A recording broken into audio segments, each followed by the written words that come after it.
जी अपना परिचय दीजिए हमारे दर्शकों को, और आप परेशान हैं, अपनी परेशानी का सबब बताइएगा। सर मेरा नाम सारिका चांदना है, प्रधानाचार्य किसान नेशनल इंटर कॉलेज मुरादनगर से। जी।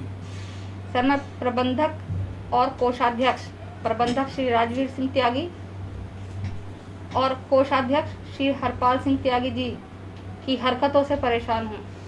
सर जाति सूचक शब्द कहते हैं, ये कहते हैं मेरे अध्यापकों को खुश रखो, कोई अध्यापक काम करे ना करे उससे कोई मतलब नहीं है, विद्यालय की व्यवस्था नहीं बनाने देते।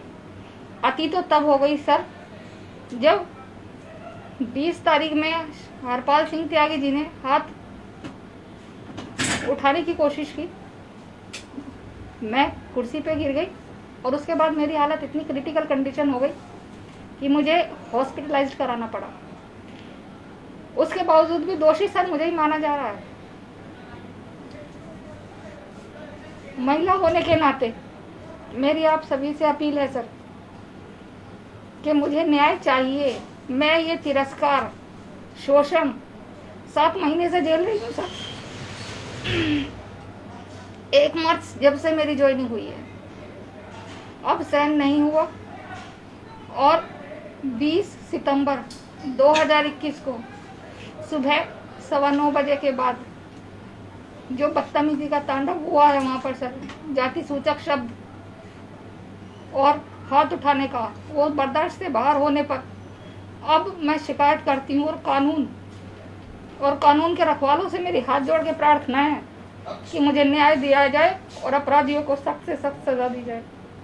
मैडम किस तरह की आवाज़ें हैं जिनको वो लोग दबाना चाहते हैं और आप उन आवाज़ों को उजागर करने की कोशिश कर रही थी जिसके ऊपर ये सारा विवाद हुआ है? सर पसंद तो मुझे वो SC महिला हूँ इसलिए नहीं करते। सबसे बड़ा कारण तो सर ये है, उनका कहना है कि सीट पर बैठकर सीट गंदी कर दी। ये किसके शब्द हैं? ये किसके शब्द हैं? सर प्रबंधक महोदय। और ये क्या नाम है प्रबंधक महोदय का? राजवीर सिंह त्यागी। राजवीर सिंह त्यागी वो प्रबंधक है वहाँ के? जी। और कोषाध्यक्ष क्या नाम है उनका? कोषाध्यक्ष हरपाल सिंह त्यागी। अच्छा, वो स्वर्ण समाज से है ना? जी। तो मतलब जातिगत आपके साथ रेस रखते हैं वो लोग? जी सर, वो ज्वाइन नहीं कराना चाहते थे, मजबूरी थी, सीनियरिटी में थी तो मुझे ज्वाइन कराना पड़ा। ज्वाइन कराने से पहले भी उन्होंने तरह तरह के फोन कराए कि ऐसा हो जाएगा, वैसा हो जाएगा, सस्पेंड हो जाएगी, ये गलती हो जाती है। इन सब के बावजूद भी जब मैं नहीं डरी और मैंने ज्वाइन किया तो सर ज्वाइनिंग के टाइम पर भी उन्होंने मुझसे ये लिखवाने की कोशिश की कि अगर एक भी अध्यापक आपके खिलाफ लिख कर देता है कि हमें इसके साथ नौकरी नहीं करनी तो आपको सस्पेंड कर दिया जाएगा। मना करने पर भी उन्होंने दबाव बनाया, मगर मैंने कह दिया सीट देनी हो तो दो, मैं ये शब्द लिखकर नहीं दूंगी। और सर उस दिन के बाद से प्रबंधक महोदय हर हफ्ते और ये कोषाध्यक्ष महोदय हर हफ्ते और कभी हफ्ते में 2 बार भी आते हैं और सच्ची झूठी पता नहीं कहाँ कहाँ से बातें ढूंढ के लाते हैं सर। एक बंद कमरे में, कमरा नंबर 13 है वो सर,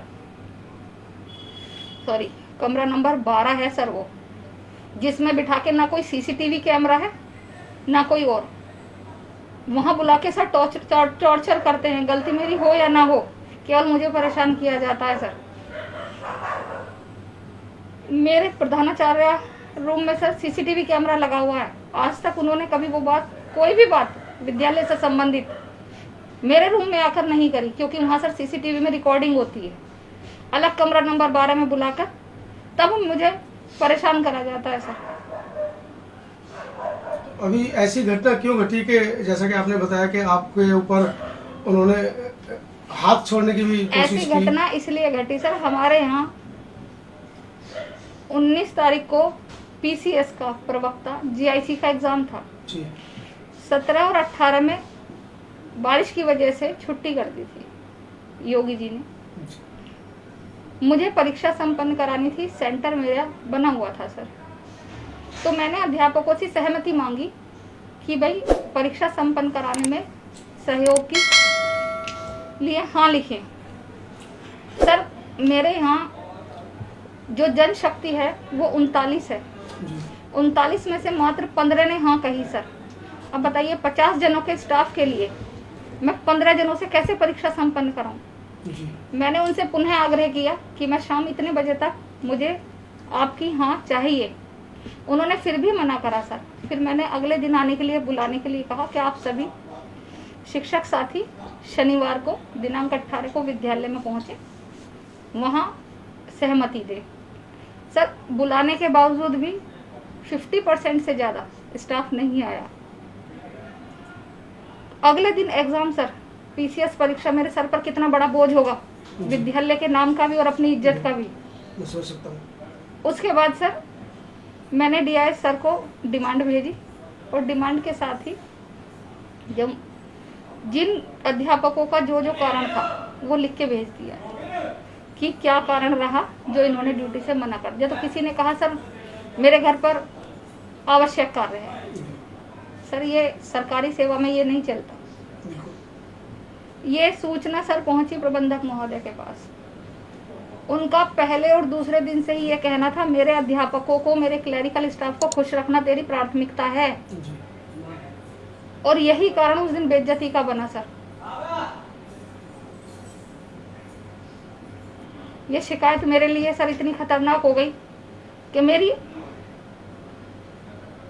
मैं बता नहीं सकती सर। मैं समझ सकता हूँ। अभी आप हमारे चैनल के माध्यम से भारत की सरकार से, उत्तर प्रदेश की सरकार से क्या अपील आप करना चाह रहे हैं? सर मेरी एक अपील है कि जब मैं इतने प्रतिष्ठित पद पर बैठी हूँ तो मुझे हर हाल में न्याय चाहिए सर। जो आम स्त्री हैं, आप लोग मिशन शक्ति चला रहे हैं कि अपनी सुरक्षा करें, तो मेरी आपसे अपील है सर, मैंने आप लोगों से हाथ जोड़ के गुजारिश करती हूँ कि न्याय मुझे भी चाहिए। सच्चाई की लड़ाई में अगर मैं अकेली भी रह जाऊं तो मुझे इस चीज की कोई वो नहीं है सर, मगर मुझे न्याय चाहिए। एक बार पुनः अपना परिचय बता दीजिए। सारिका चांदना, प्रधानाचार्य, किसान national inter college Muradnagar, Ghaziabad.